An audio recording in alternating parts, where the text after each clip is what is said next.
All right, drink we're about to make is called Romulan Ale. This is one of a couple different versions.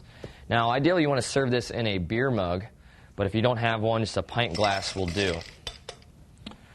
Okay, let's measure out 1 ounce of tequila.